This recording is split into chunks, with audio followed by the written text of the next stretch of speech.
Nós vamos aos destaques do dia.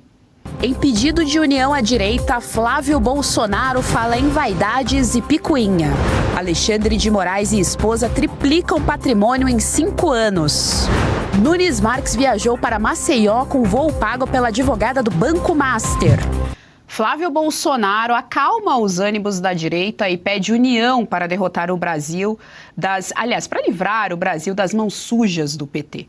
Através das redes sociais, o senador e pré-candidato à presidência da República veio a público delegar que todos entrem de cabeça na missão. Assunto para a nossa repórter Berenice Leite, que vai trazer aqui as informações direto de Brasília para a nossa audiência da tarde. A Berê já está aqui conosco no telão. Berê, boa tarde, seja muito bem-vinda ao JDO segunda edição. Oi, Geise, muito boa tarde para você também, para todos da nossa audiência, uma excelente semana, só começando, e falo aqui do Congresso Nacional, onde no final de semana tivemos mais uma picuinha protagonizada por 2 deputados, né, o deputado Nicolas Ferreira e o ex-deputado Eduardo Bolsonaro, né, Essa discussão teria iniciado ainda no sábado à tarde, depois que o deputado mineiro teria compartilhado um conteúdo que falava justamente sobre o presidente Lula estar se apossando, né, de ser o autor de quem trouxe o Pix para o Brasil. E essa postagem seria de uma página que, segundo os apoiadores do Eduardo Bolsonaro, é uma página que compartilha conteúdos contra Eduardo e contra o próprio irmão dele, o senador Flávio Bolsonaro. Uma página, então, que divide o bolsonarismo nesse sentido.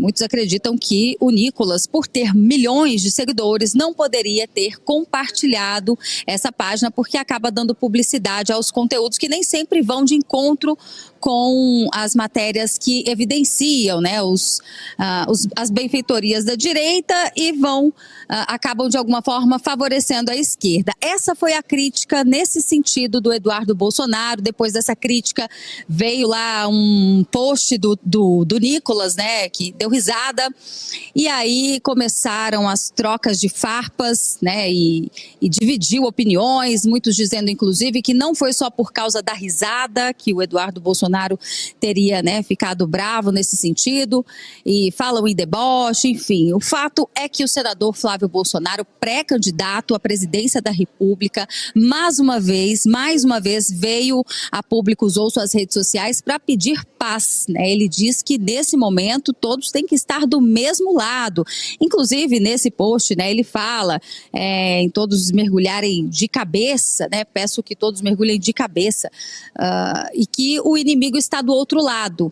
Nós estamos falando de 2 grandes expoentes, né, que têm milhares de seguidores da direita nas redes sociais, e isso, né, na visão do senador Flávio Bolsonaro, acaba enfraquecendo a direita num ano de eleição. Vamos acompanhar um trecho do vídeo que o Flávio divulgou.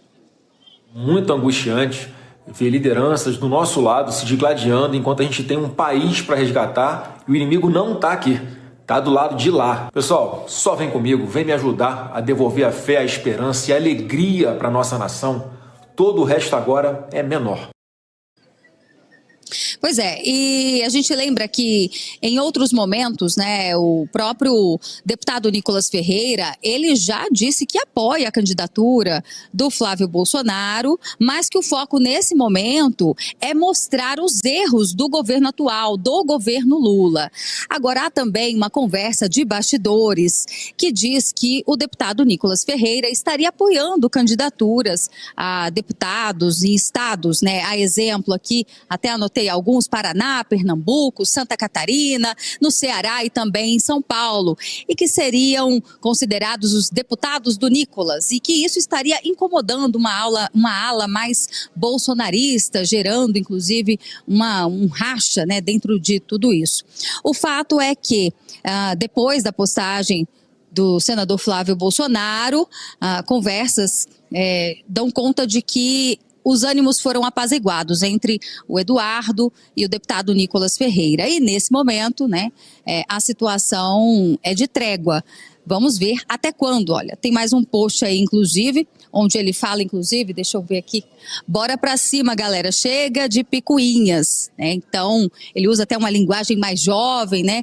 E a gente percebe que realmente o senador Flávio Bolsonaro, enquanto pré-candidato à presidência da República, ele faz esse cálculo, né, e percebe que essa divisão não soma em nada, enquanto do outro lado, Geise, a gente tem do final de semana uma entrevista, por exemplo, de José Dirceu, né, vindo como paladino da justiça e falando, inclusive, em código de ética para o Supremo Tribunal Federal. Então, por aí a gente já percebe, né, onde está o foco da direita e onde está o foco da esquerda. A gente está em ano eleitoral, parece que o senador Flávio está ciente disso, né, e por isso convocou uma de suas duas principais lideranças do país, como eu disse, tem milhões de seguidores nas redes sociais, e que isso não é saudável para a direita num momento como esse. Volto com você.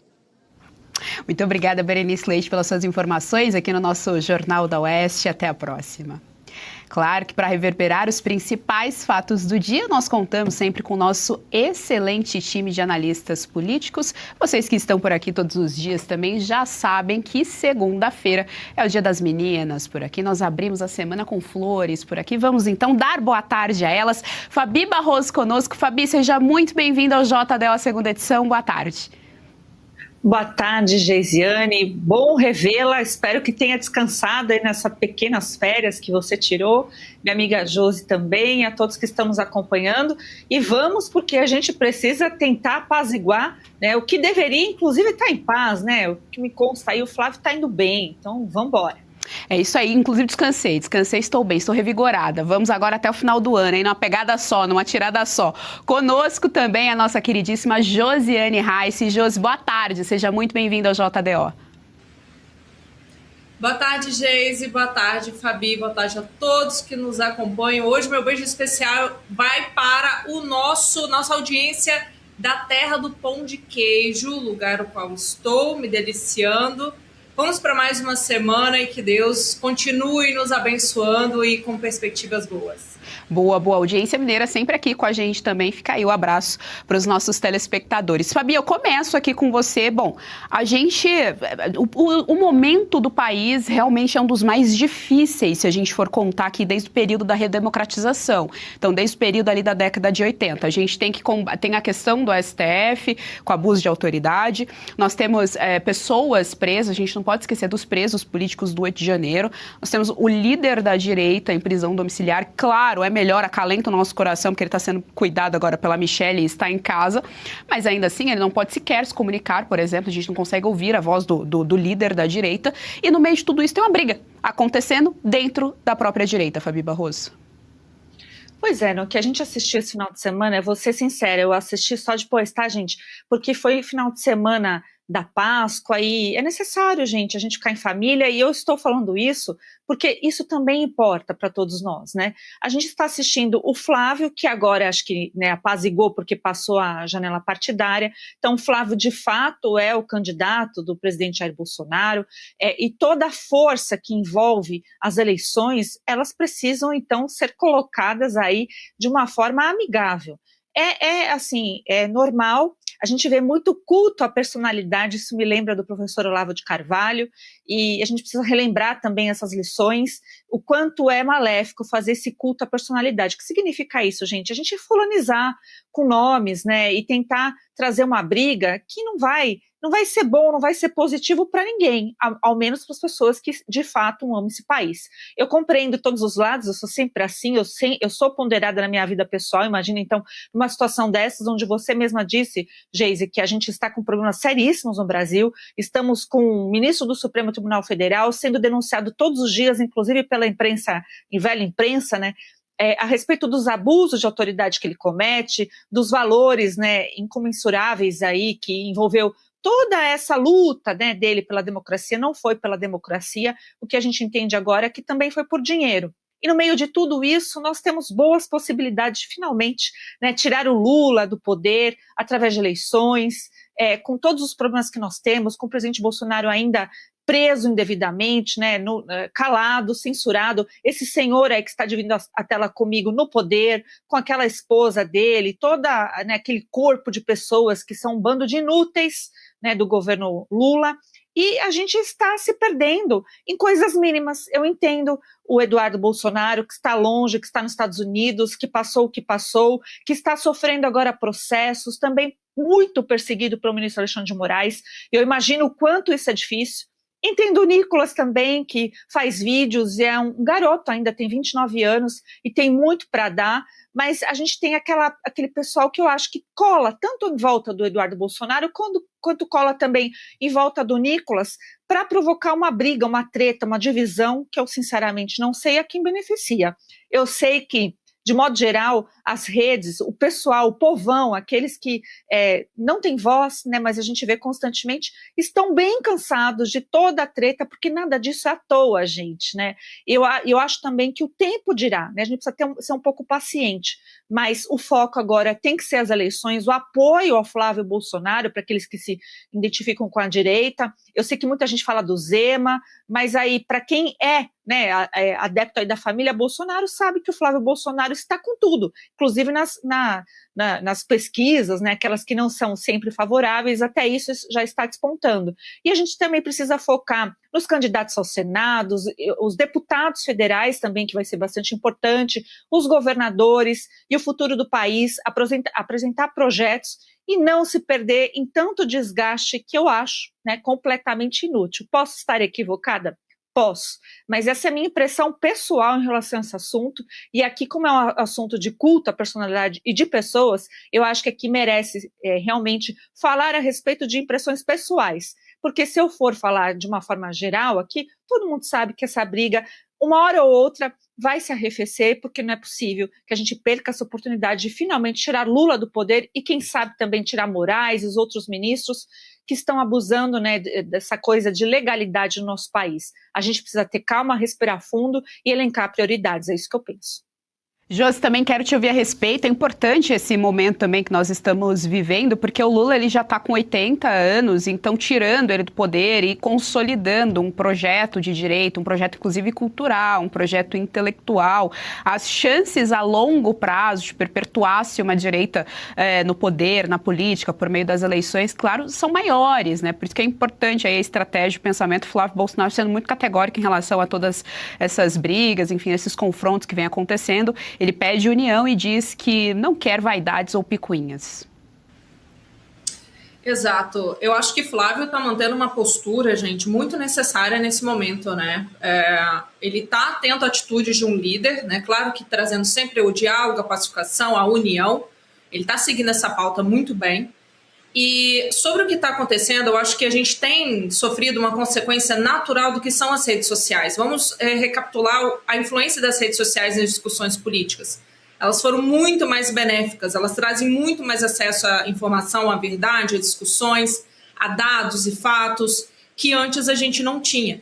E claro que nesse momento, quando a gente passa por essas situações onde a gente percebe, opa, olha a baita oportunidade que a direita tem agora, oportunidade no sentido de apontar o pior governo da história que está acontecendo pelo PT, em se unir, em apontar tudo isso e mostrar de uma vez por todas à população que isso não pode continuar. Então há novamente uma perda de oportunidade em olhar para dentro, como já várias vezes repetido, por questões, por ninharias, né? Por assim dizer, por picuinhas, por ninharias. Então, assim, a gente sabe que esse tipo de desentendimento acontece. A gente tem desentendimento familiar, entre amigos, no trabalho, em todos os grupos sociais, os desentendimentos são naturais, né? Isso é a vivência da sociedade. Agora, quando há resolução, os ajustes desses desentendimentos, naturalmente a gente precisa da maturidade para que isso seja resolvido nos bastidores, dentro de casa, né? Em off, onde não haja a possibilidade de gerar margem para interpretações, porque esse é outro risco também. Acho que a população, como geral, pode abstrair aí várias interpretações que talvez nem sejam realidade, né? Porque, às vezes, uma palavra, algumas letras podem trazer uma imaginação fértil, e rede social traz essa imaginação fértil repito, é algo natural, recorrente, mas que poderia sim ser evitado. Então, eu acho que a gente está passando por algo que vamos tentar olhar pelo lado positivo, né? Se é que há, mas em tempo de resolver. Imagina se esse tipo de situação, gente, percorre até nos próximos meses, até as eleições, isso pode influenciar fortemente nas decisões, os posicionamentos, os resultados. Repito, porque as pessoas hoje interpretam quem elas vão votar através do seu celular, através das redes sociais, através de posts, através de prints. Vocês entendem? Então eu acho que é um risco muito grande, uma coisa muito, muito delicada. E eu não gosto de falar essa expressão, mas como eu mencionei anteriormente, o que é uma verdade, a direita deveria estar aproveitando, se unindo e enxergando essa faca e queijo na mão no sentido de olha quantas verdades nós precisamos mostrar, como nós precisamos nos unir para mostrar essas verdades, porque a realidade está aí, está todo mundo agonizando com a realidade do país sob esse governo maligno, e aí a gente está com a energia concentrada onde? Em coisas que não levam ao que importa, que é trazer a verdade e mostrar que o Brasil tem jeito de alguma forma, através de propostas, ideias, melhorias, ajustes e por aí vai. Então, quando eu falo dessa frase de estarmos com a faca e o queijo na mão, parece que a gente enfia a faca na perna e joga o queijo fora. É essa sensação que a gente tem em vez de aproveitar esse momento. E como já falado também, eu acho que a gente passa por um limbo agora de definição mesmo, principalmente para aqueles que duvidaram da real candidatura de Flávio. Então isso agora está resolvido. O apoio tem que ser único, ao mesmo tempo que sim, cada um consegue contribuir de uma forma. E eu acho que o Flávio também trouxe anteriormente uma mensagem para aqueles criadores de conteúdo que trazem informações, que defendem de alguma forma esses ideais de livre mercado, né, aproximando da direita brasileira, porque é isso que importa. Eu acho que o nosso número de informantes reduziu bastante, agora eu estou falando no sentido de pessoas avulsas na internet, porque cansa demais. Ao mesmo tempo que a gente poderia passar a vida inteira só mostrando como o governo PT é ruim. E a gente que não, né, a gente faz isso de forma voluntária, tá? Então, de forma verdadeira em querer ajudar o país. Então, isso realmente é exaustivo. A gente está querendo aqui contribuir e você olha para trás, opa, como que tá aqui os bastidores, né? Então, isso desanima, isso desincentiva. Eu acho que o movimento tem que ser contrário. Então, como muito bem falado aí na reportagem, as conversas vão acontecer, os diálogos vão acontecer, essas coisas vão se ajustar, mas que elas não se repitam. Repito, para que a gente não gaste energia em algo que não vai dar em nada, só vai prejudicar, e que a gente foque energia no que realmente importa, principalmente agora. Agora a gente entra no sprint inicial da corrida eleitoral. O Banco Central impôs sigilo de 8 anos para os processos relacionados à liquidação do Banco Master que ocorreu no ano passado. O Victor Salina tem atualizações desse caso. Boa tarde, Victor.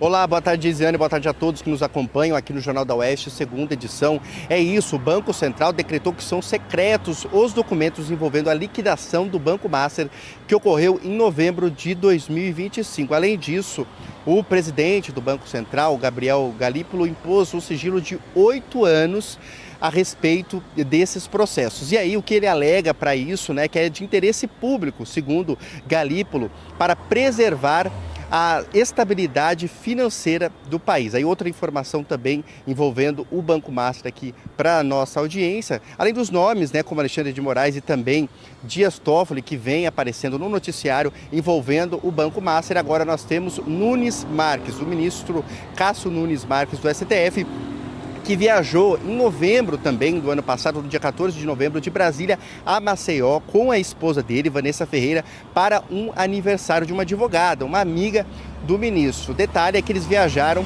em um jatinho, um avião particular, esse avião que é ligado a uma empresa que cuidava dos bens de Vorcaro, né? O avião é da Prime Aviation, uma empresa subsidiária da Prime U, então, que cuidava dos bens de Vorcaro. Além disso, a advogada que custeou essa viagem, né, que é amiga do ministro, a Camila Ramos, ela também atuou para o Banco Master. Mais informações aqui para a nossa audiência, porque ela é casada com um antigo amigo do ministro Cássio Nunes Marques, que é o Nilton Ramos. Nilton Ramos, que além de amigo, também foi juiz auxiliar de Nunes Marques. O que acontece? Depois dessa festa, então, de aniversário, que ocorreu lá em novembro, 14 de novembro de 2025, cerca de um mês depois, o filho do ministro Nunes Marques, Kevin Marques, ele teve uma decisão favorável a ele no Tribunal Regional Federal, no TRF da primeira região, onde o próprio Nilton Ramos, então amigo de Nunes Marques, era o juiz relator do caso, né? O Kevin Marques, o filho do ministro, ele defendia uma refinaria em um processo contra a Agência Nacional de Petróleo e teve uma liminar favorável a ele depois dessa viagem para o aniversário de Camila Ramos. Eu volto com você, Gisele. Olha só, Fabi, antes estava somente tudo em família, né? É cunhado, é filho. O filho do Nunes Marques realmente, assim, é um garoto prodígio, né? Nós já falamos aqui em edições anteriores que nenhum Robin está conseguindo bater esse garoto prodígio aí, que é o filho do Nunes Marques. Mas agora a gente tem outras peças aí nesse tabuleiro, que são justamente Camila e Nilton. Camila é casada com Nilton Ramos que já foi juiz auxiliar do Nunes Marques, que estava ali naquela festa. Camila pagou esse voo para que o Nunes Marques comparecesse nessa festa. Os filhos também estavam nesse jatinho, então foi todo mundo em família curtir esse festão lá em Maceió. Até aí tudo bem, se Camila não fosse uma das advogadas do Banco Master e tivesse aí essa relação, né? Esse processo está correndo no STF. Então, no mínimo, tudo muito suspeito. Todo o conjunto é muito suspeito. Também é muito suspeito que Galípolo, presidente do Banco Central, venha colocar sigilo, né, em tudo isso, dizendo que é para preservar a estabilidade financeira do Brasil, né, do sistema financeiro. Ao contrário, é preservar o sistema financeiro, é dar transparência, publicidade, como de fato ocorreu, né, a liquidação do Banco Master, todas as reuniões, fora e dentro de agendas, todas as conversas, porque afinal, tanto Galípolo quanto todos esses senhores que a gente está mencionando, como por exemplo o Cássio Nunes, são funcionários públicos e têm o dever, tanto moral quanto jurídico, de dar transparência a esses fatos que estão, sim, né, no topo da lista dos brasileiros no comentário do cotidiano da política brasileira, justamente pelo assunto ser tão grave, né? Nós estamos assistindo aí ministros, inclusive o Cássio Nunes correu para explicar, diferentemente inclusive de outros ministros. Se tem um ponto positivo em relação ao Cássio Nunes é que ele correu para explicar e já disse, né, se adiantou essa história toda que, no mínimo, gente, é imoral. Né? Desde quando você pode frequentar um avião particular, um jatinho, porque essa não é a realidade do Brasil. Então, quem usa um jatinho para frequentar uma festa, que foi convidado, que tem a Camila, que é toda gente assim próxima ao Banco Master, advogados, pessoas que estavam exercendo uma função, né, de poder dentro do banco, que tudo indica, é um dos maiores fraudadores, o banco em si, né, do sistema financeiro brasileiro. Tudo tem que ser apurado e também ser dito, mas olha a normalidade que é nessas coisas. A gente precisa lembrar que os ministros do Supremo Tribunal Federal, todos eles, têm livre acesso aos aviões da FAB, não é? Que também é um grandíssimo absurdo. Mas olha só, como se não bastasse usar indevidamente, no meu entendimento, os aviões da FAB, agora a gente está assistindo também o uso indevido de jatinhos, que para os percursos mais humildes aqui no Brasil custa assim, na base de R$100 mil, né, para você fazer esses deslocamentos. Não sei o valor exato, mas em média, vamos colocar assim, em média custa isso. Lembrando que o salário de ministro é 42 mil reais, que é o teto, né, do funcionalismo público, e que não adianta dar desculpa que é meu filho, é minha esposa que advoga, e por isso a gente tem tanto dinheiro assim. Não, né, esses favores pagos, né, por coisas tão pequenas como o deslocamento de jato, a gente também entende que eles vão se acumulando e outras coisas, pagamento de palestra, tráfico de influência, e tudo isso tem que ser apurado. Então, essa questão de juntar o Cássio Nunes, que a gente ficou sabendo recentemente, mais o Galípolo blindando, não é o sistema financeiro, mas os poderosos que estão fazendo que o Brasil viva, né, algo tão difícil de ser colocado para fora, que nada mais é do que uma forma de corrupção, né? Quando você não tem dados abertos pelo teto ali, pelo chão, né, das normas, você tem aí a questão de ter corrupção na maneira mais simples. Então, nós aqui exigimos transparência. Josi, vou repassar a piada para você, porque a Fabi disse que não sabe qual é a base de preço de um jatinho privado ali. Ela falou, olha, por cima, média, não sei muito. Josi quer saber se você sabe a base de valores do jatinho privado aí, quanto é que custa para andar para cima e para baixo, como os nossos ministros costumeiramente fazem aí de jatinho privado. Mas, Josi, além aí dessa questão, né, do Newton, da Camila, do Nunes Marques, enfim, todo mundo aí, tudo em família e entre amigos agora, muito bem levantado aqui, tem a questão do Banco Central, que o Galípolo justificou preservar a estabilidade financeira do país, por isso que o processo agora está em sigilo. Agora vamos lá, Josi, a gente coloca em sigilo o que a gente quer proteger. Por exemplo, vida privada você não abre, justamente porque você quer proteger ali, resguardar a sua privacidade, a sua vida privada, os seus parentes, enfim. Então é no mínimo aí curioso essa justificativa de estabilidade. Estabilidade financeira vem justamente com transparência. Exatamente, mas o pior de tudo é que no Brasil, quando a gente tem uma chancela feita, a boiada passa e a boiada não precisa mais se preocupar com nada, né? Obviamente, quando questionado sobre fretamento de jatinhos, não que eu frequente, mas isso não fica abaixo de dezenas ou centenas de milhares de reais devido, seja ao fretamento, devido ao combustível, né? Inclusive, principalmente sempre dessa galera que aí é defensora do meio ambiente, enfim. Mas a gente tem esse problema no Brasil, porque quando algo é normalizado, é chancelado, ou seja, quem que abriu o precedente aí para o Nunes Marques? A gente teve o caso do Toffoli, a gente teve o caso do Moraes. Então, pensem comigo, para que o Nunes Marques vai se preocupar em ser questionado sobre isso se os demais ministros aí, protagonistas do autoritarismo, das canetadas, fizeram, e quem poderia impedi-lo de fazer o mesmo? Né? No Brasil a gente tem tudo isso, seja a imoralidade chancelado, o crime chancelado, as anulações de provas, a descondenação de bandidos, tudo isso é chancelado aqui no Brasil. Então é o que eu falei, se normalizou, eles não têm a menor preocupação. Quando a gente fala aqui do judiciário ter se tornado um rol de deuses do Olimpo, eles realmente não precisam mais se preocupar com nada.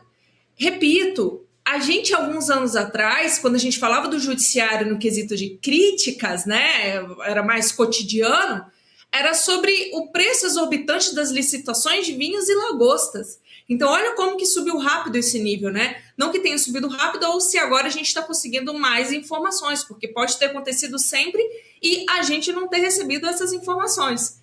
E aí, né, aí quando a gente entra em toda essa questão de juízes vinculados a pessoas julgadas, exemplo do caso do Banco Master, juízes com sociedade em resort, com pessoas envolvidas com o escândalo do Banco Master, o que isso nos traz? Poxa, parece que é uma grande empresa familiar, parece que é uma grande holding familiar, cada um com uma participaçãozinha, né? Mas o meu ponto principal aqui que eu quero trazer a gente ainda vai, não sei se dá para ter esperança, né? Ano eleitoral, situação atípica. Olha o que aconteceu com a CPMI do INSS. Os presidentes das casas afirmando que não tem prioridade em pautar a CPI do Banco Master, em trazermos qualquer investigação, e ainda se tiver, como que as verdades vão ser trazidas ali a plenário, a discussão, se tem essa quantidade de informações em sigilo? Se tem tantas pessoas sendo protegidas, se tem tantos agentes da República envolvidos, né? Tantos grandes nomes envolvidos. Então, essa proteção que eles já conseguem cravar e de que, novamente, a gente vai ter uma CPMI, claro, para mostrar e evidenciar. Por quê? Na minha visão, na nossa visão, que entende uma informação, que entende a verdade, que consome uma informação de qualidade, é o quê? A gente sabe quem que é bandido, quem que é o criminoso, quem que está errado, quem que está roubando, quem que está fraudando. Agora, mostrar e comprovar isso para a população, para que a população entenda, é aí que mora o desafio. E só para finalizar também, muito engraçado, né? Porque quando houve aí a suposta viagem do Nicolas Ferreira em um dos jatinhos de empresas vinculadas com o Burcaro, que no final das contas provaram que não tinha nem relação, né? Já que era composição de sociedade, de empresa investidora, da empresa fretadora de jatinho, fizeram auê na internet, como sempre, inclusive a deputada Tabata Amaral, e que agora, neste momento, e nem na época da questão do Moraes, da questão do Toffoli e nem agora do Nunes Marques, ela vai dar um pio, obviamente, porque eles são seletivos, né, na hora de escolherem as pautas e apontar quem que está envolvido com quem. Então a gente vai ficar nesse eterno aí, empurra que o filho é teu, só em momentos oportunos. Ainda sobre a Tabata Amaral, vale ressaltar aqui que quem foi ao casamento dela com o João Campos, que está colocando o nome agora para ser governador do estado de Pernambuco, foi justamente o Alexandre de Moraes e a esposa Viviane Barça. Então eram os convidados ali da cerimônia de casamento. Tá aí, imagens na tela. Realmente nós temos a melhor produção. Ó ali, cabecinha brilhando de quem? Alexandre de Moraes, senhores. Alexandre de Moraes. Ministro Alexandre de Moraes e a esposa, a advogada Viviane Barça de Moraes, aumentaram o patrimônio imobiliário em 266% desde que ele passou a integrar a Suprema Corte, segundo o jornal Estadão. O casal possui 17 imóveis avaliados em 31 milhões e meio de reais. Nos últimos 5 anos, destinaram quase 25 milhões de reais na compra de imóveis em Brasília e em São Paulo. Detalhe: todos à vista. A Transparência Internacional, uma organização não governamental internacional focada no combate à corrupção, deu destaque ao crescimento patrimonial do casal. Um enriquecimento extraordinário no contexto de relações inexplicadas do ministro com Daniel Vorcaro e o Banco Master. Fabi Barroso, quero te ouvir então a respeito. A gente tem aí, é uma coisa assim, surpreendente, são 17 patrimônios, 17, mais um pouco, Fabi. Ele consegue colocar um patrimônio em cada estado do nosso país, mais um em Brasília, né? Mais um no Distrito Federal. É um negócio assim impressionante. A bandeira do Brasil pode substituir daqui a pouco as estrelinhas pelos patrimônios do Alexandre de Moraes. Verdade. E o que está sendo noticiado são dados públicos, né, cruzamento aí de dados de cartórios, se fez esse levantamento. Agora imagine-se só se realmente o ministro tivesse que prestar, né, contas à sociedade. Eu encaro que isso não acontece, isso deverá também ser uma pauta aí para todos nós debatermos, porque já que é um cargo público, precisa de transparência. E tudo isso, né, esse montante, o valor de 12 milhões, mais de 12 milhões numa única mansão em Brasília, pagos recentemente, bem na época aí dos fatos, né, do Vorcaro e também do Banco Master, precisa ser esclarecidos, porque nós temos ali o próprio Alexandre de Moraes envolvido com uma empresa, né, de família, que tem a mulher dele e o filho, ou os filhos, e esse patrimônio é completamente irreal em relação ao que ganha o ministro, que até se poderia ganhar considerando todas as múltiplas palestras que ele tanto defendeu, né? A gente entende aqui que só os 129 milhões de contratos de honorários advocatícios da Viviane Barça não foi esclarecido até o momento, o que provavelmente configura aí tráfico de influência, a advocacia administrativa, entre outros, né, crimes que deveriam ser realmente investigados. Isso não é nenhum absurdo nós falarmos diante dos fatos, gente, são fatos, né? Ele não tem um patrimônio condizente com um funcionário público, mesmo sendo ministro do Supremo Tribunal Federal, e nem mesmo a esposa dele também, ao que tudo me indica, não tem essa potência aí na advocacia também para justificar tantos contratos milionários e tanto dinheiro assim para desembolsar de forma à vista, né? Vamos lembrar aqui para os meros mortais, até para quem deu muito certo profissionalmente no mundo jurídico no Brasil, você não vai encontrar pessoas que enriquecem tanto em tão poucos anos e com um investimento, né, tão absurdo e podendo empatar, né, dinheiro em tantos imóveis. Então isso significa que ele tem muito mais dinheiro e isso é um grande problema, porque isso precisa ser explicado, porque ele não é um profissional liberal aí que assume o risco do mercado. Não, ele é um funcionário público e tudo isso tem um peso e um custo, isso precisa ser investigado. Vamos aqui entender até quando o Paulo Gonet, que no meu entendimento também deveria ser investigado, mas ele estando à frente da PGR, ele vai continuar dormindo nisso, né, e até a própria Procuradoria-Geral da República também, como um todo, os outros membros ali, vão continuar assistindo tudo isso sendo revelado pela imprensa, a imprensa comum, e vão continuar quietos, né, por medo, né, é esse o equilíbrio do Brasil. Um poder está completamente fora do quadrado e faz ameaças, o ministro Alexandre de Moraes faz ameaça constantemente, inclusive a última decisão dele em relação ao COAF o blinda muito mais, e a gente tem assistido tudo isso, né, o Congresso Nacional já entendeu que não vai fazer muita coisa, mas a pressão da sociedade está sendo dia sim, dia também, porque para quem não deve, que trabalha honestamente, sabe que o ministro tem muito a explicar e a pressão não pode parar. Então esse é o nosso papel como imprensa, cobrar que tudo isso venha a ser esclarecido e se nada tiver a ser, né, punido, então aí a gente, quem sabe, lá no futuro a gente peça desculpa para o ministro estar tão milionário, né, perto de um Brasil que é tão, tão miserável. Josi, quero te ouvir a respeito, então, tá aí esse enriquecimento praticamente mágico, né, aconteceu curiosamente justamente quando o ministro assumiu o cargo, né, entrou então na Suprema Corte, aconteceu aí esse enriquecimento, houve aí esse enriquecimento de milhões. A gente precisa colocar aqui que isso custa também mensalmente, uma casa que vale milhões, ela evidentemente não é pequena, não é a Viviane Barsi que está lavando a louça e limpando a casa, por exemplo, não é o Alexandre de Moraes que está fazendo a jardinagem dessa casa, por exemplo. Tem a questão do IPTU também, estamos no Brasil, imposto aqui realmente ultrapassam todos os dedos do nosso corpo, não só os das mãos. Então isso tem um custo também de manutenção, esse patrimônio todo. Exato, né, Geise? E aí nessas horas a gente lembra a proporção do contrato milionário de 129 milhões com o Banco Master, e aí a gente pensa assim, opa, a proporção ainda está pequena, né? A gente se assusta com esse valor, como você disse, como a Fabi disse, em relação ao enriquecimento de uma pessoa no trabalho, advocatício e tudo mais. E agora essa proporção fica pequena em relação ao crescimento patrimonial em tão pouco tempo. E aí eu quero aqui lembrar, antes de entrar na discussão, do trabalho, né, seja dos órgãos, do COAF, da Receita Federal. O brasileiro ele é perseguido diariamente por cada real que ele passa no Pix. O monitoramento do Pix, que em janeiro de 2021 pausaram ele, agora em janeiro de 26 voltaram com ele, de movimentações acima de R$2.000, para que não haja R$1 de imposto não pago, né? Segundo eles, essa é a intenção de apenas monitoramento, já que o Haddad trouxe todo esse trabalho de fiscalização. Então, o brasileiro médio, aquele empreendedor, aquele autônomo, assalariado, tem todas as suas movimentações perseguidas e todo o valor não declarado, a Receita Federal te joga na malha fina, principalmente quando se diz de enriquecimento ilícito. Qual que é o ponto aqui?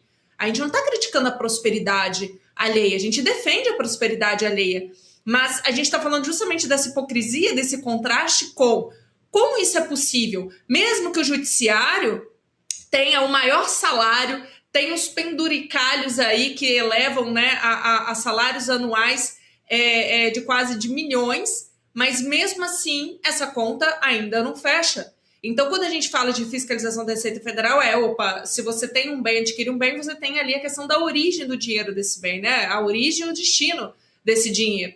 Então claro que em nenhum momento a gente está questionando a prosperidade alheia, muito pelo contrário. Agora, claro que nesse formato não está batendo, né? E o que eu quero lembrar aqui também em relação a esse enriquecimento, né? Enquanto isso, a gente tem essa mesma pessoa, essa mesma família, esse mesmo ente, que é o Alexandre de Moraes, colocando assalariados, autônomos, pequenos empresários, até moradores de rua na cadeia por longos anos, ou seja, tolhindo toda a possibilidade dessas pessoas de buscarem a prosperidade, e ao mesmo tempo que o mesmo STF condenou inúmeras, como já falei anteriormente, inúmeras multas, condenações, seja de prisão, seja de multas anuladas. A gente tem aí exemplo da JBS, dos irmãos Batista, anulados pelo Toffoli. A gente tem ali a descondenação do Antony Garotinho, que foi o último aí que agora quer voltar à vida pública política. A gente tem o caso do Cabral e tantos outros aí,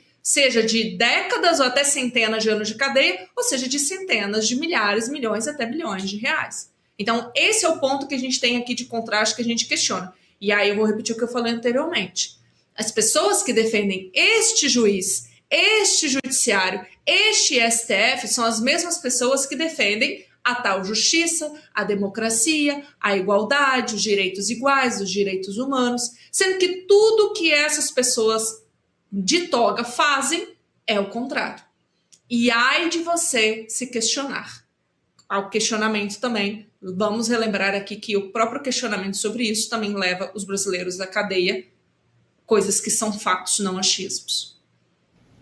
Pois é, né? Nós estamos descobrindo na prática que, além do amor custar caríssimo ao nosso país, a democracia também, essa democracia aí das togas, tem custado caríssimo ao brasileiro. O momento que o Brasil atravessa exige maturidade e, acima de tudo, coragem das lideranças de direita. O pedido de união feito pelo senador Flávio Bolsonaro não é apenas uma estratégia eleitoral, mas um grito de sobrevivência diante de um sistema que parece se blindar cada vez mais. Enquanto assistimos a discussões internas por engajamento em redes sociais, os fatos que realmente impactam a nação continuam surgindo. O enriquecimento extraordinário de ministros do Supremo, o uso de jatinhos privados custeados por advogados de bancos e a imposição de sigilos que impedem a transparência sobre o dinheiro público. A pergunta que fica é: até quando a vaidade será maior do que a missão de resgatar o país? O foco deve ser a fiscalização rigorosa e a união contra os abusos de autoridade que sufocam o cidadão comum. Agradecemos a todos que acompanharam esta análise detalhada. Para continuar bem informado com o jornalismo que não teme o sistema, não esqueça de se inscrever no canal, ativar todas as notificações e deixar o seu like. Sua participação é fundamental para furarmos a bolha da censura. Até a próxima.